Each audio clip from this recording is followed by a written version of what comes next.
एक ट्रेन, 12 दिन और 9,000 किलोमीटर का सफर, 62 ऐसे कोच जो बिल्कुल बंद है और इस ट्रेन के साथ सुखोई की पूरी स्क्वाड्रन की सुरक्षा। मिसाइलों से लैस रूसी फाइटर जेट हवा से निगहबानी करते हुए पुतिन मॉनिटरिंग रूम से लगातार नजर खुद बनाए हुए हैं। ऐसा क्या था इन 62 बोगियों में जिसके लिए इतनी भयंकर सुरक्षा थी? ईरान पहुंची कंटेनर ट्रेन, पुतिन ने भेजा सीक्रेट वेपन, खुद पुतिन रख रहे थे नजर, ट्रंप कैसे रह गए बेखबर, खामेनेई को क्या मिल गया ब्रह्मास्त्र और फेल हो गया अमेरिका का रेडार, एशिया में फिर से युद्ध के आसार, सीक्रेट वेपन से आर पार। नमस्कार, जी न्यूज के डिजिटल प्लेटफॉर्म पर आपके साथ मैं हूं आयुष सूर्यवंशी। 12 दिन पहले रूस की राजधानी मॉस्को से 900 किलोमीटर दूर नॉर्दर्न रेलवे पॉलीगॉन, यहां हलचल तेज हो जाती है। आधी रात को ही पूरा स्टेशन लॉक कर दिया जाता है और एक कंटेनर ट्रेन जिसमें कुल 62 डिब्बे थे, रात में इन सब पर रूसी फौज की सीक्रेट टीम इन सब को लोड कर देती है और फिर रूस के फाइटर जेट सुखोई की एक पूरी स्क्वाड्रन टेक ऑफ करती है, इसे गार्ड करने लगती है।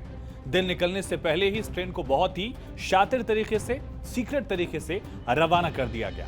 एक एक अपडेट पुतिन तक पहुंचाई जाती है। सोचिए वक्त कैसा है, यूक्रेन पर अटैक्स लगातार जारी हैं रूस की तरफ से, लेकिन पुतिन का पूरा ध्यान इस बड़े मिशन पर, इस पर पूरा फोकस पुतिन का था। नॉर्दर्न रेलवे पॉलीगॉन से रवाना होकर कजाकिस्तान बॉर्डर के पास ओजिंकी में ट्रेन पहला स्टॉपेज लेती है, पहली बार रुकती है और फिर यहां से कजाकिस्तान के उजन शहर में एंटर करती है ट्रेन। बुलाशाक होते हुए तुर्कमेनिस्तान के बिरिकेत और फिर एट्रक पहुंचती है ये ट्रेन और इसका आखिरी पड़ाव होता है ईरान का अफरिन, जो इसकी मंजिल थी। कहने को कहा जाता है कि इसमें व्यावसायिक सामान था, लेकिन जिस हिसाब से इसकी व्यवस्थाएं थी तो उसको देखकर सवाल खड़े हो रहे हैं। सवाल ये कि क्या रूस ने ईरान को कोई बड़ा हथियार दिया है? क्या ईरान फिर से रूस के दम पर न्यूक्लियर वेपन डेवलप करने की कोशिश कर रहा है? और अगर ऐसा है तो क्या एक बार फिर से मिडिल ईस्ट में बारूदी बारिश दिखने वाली है? क्या खामेनेई इजराइल के खिलाफ बदले की एक बड़ी कार्रवाई करने वाले हैं? ऐसे तमाम सवाल उठ रहे हैं, लेकिन अब पब्लिक डोमेन में क्या है, क्या इंफॉर्मेशन साझा की गई, ये समझिए। दरअसल ईरान के अफरिन ड्राई पोर्ट पर पहली रूसी मालगाड़ी की ऐतिहासिक दस्तक हुई और इसने सबका ध्यान खींचा। और रूस से रवाना हुई पहली मालगाड़ी शनिवार को ईरान के अफरिन ड्राई पोर्ट पहुंची।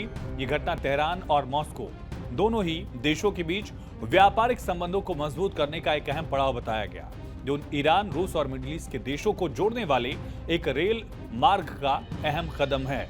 ईरान ने कहा कि जून में चीन से पहली ट्रेन अफरीन पहुंची और उसके बाद से अब तक 30 मालगाड़ियां यहां आ चुकी हैं और उसका विस्तार का भी कार्य चल रहा है।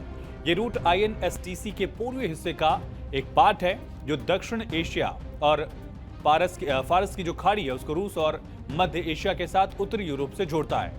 रूस का कहना है कि लॉजिस्टिक के लिहाज से बेहद अहम है। कहने को कहा गया कि मालगाड़ी में सल्फेट, सेलुलोज, कागज के प्रोडक्ट, पल्प और ऐसे सामान तमाम भरे थे जो ईरान और इराक के लिए थे। अनलोडिंग के बाद इसका कुछ हिस्सा जो है, सामान जो है, वो अफरीन से यानी ईरान से इराक भेजा जाएगा। भारत के लिहाज से ये रेल रूट बहुत अहम है क्योंकि INSTC यानी कि international north south transport corridor समुद्री रास्ते की तुलना में एक बहुत किफायती विकल्प है। इससे समय और पैसा दोनों बचेगा। इससे सामान ढुलाई की लागत में 30 से 55% तक की कमी आने की बात कही गई, जबकि परिवहन समय में यानी टाइम में भी लगभग 40% की कमी आने की बात कही जा रही है। और INSTC न केवल लागत बचाता है बल्कि समय भी कम करता है। इससे व्यापार तेज, सस्ता और सुरक्षित हो जाता है। ये भारत, ईरान, रूस और मध्य एशिया के बीच आर्थिक एकीकरण को बढ़ावा देगा। दरअसल INSTC मल्टी मॉडल रूट था जिसे इंडिया, रशिया और ईरान ने साल 2000 में तय किया, जिससे इंडियन ओशन और पर्शियन गल्फ को ईरान, रूस होते हुए उत्तरी यूरोप तक कनेक्ट करने का मकसद था। कहा जा रहा है कि INSTC भारत को आंशिक रूप से अमेरिकी सैंक्शन से भी बचाने में मदद कर सकता है और खासकर जब चाबार जैसे जो प्रोडक्ट हैं उनके माध्यम से वैकल्पिक व्यापार रूट देकर INSTC गेम चेंजर साबित हो सकता है। लेकिन फिलहाल जिस तरह से ये ट्रेन ईरान पहुंची उस पर लगातार चर्चाएं हैं, कई थियरीज चल रही हैं। आपकी राय क्या है, बताइएगा जरूर। फिलहाल इस वीडियो में इतना ही, बाकी तमाम खबरों के लिए जुड़े रहिए जी न्यूज के साथ। किसको अच्छा कर्म माने और किसको बुरा कर्म माने, धर्म किसके लिए है, अगर ये पकड़ लिया तो धर्म क्या है ये अपने आप साफ हो जाएगा। क्या आप भी सहमत हैं कि कर्म ही धर्म है? ये परंपराएं हैं, ये रस्मों रिवाज, इनका धर्म से दूर दूर तक कोई लेना देना नहीं है। आचार्य जी, ये फिर ये इतना अंतर्द्वंद क्यों?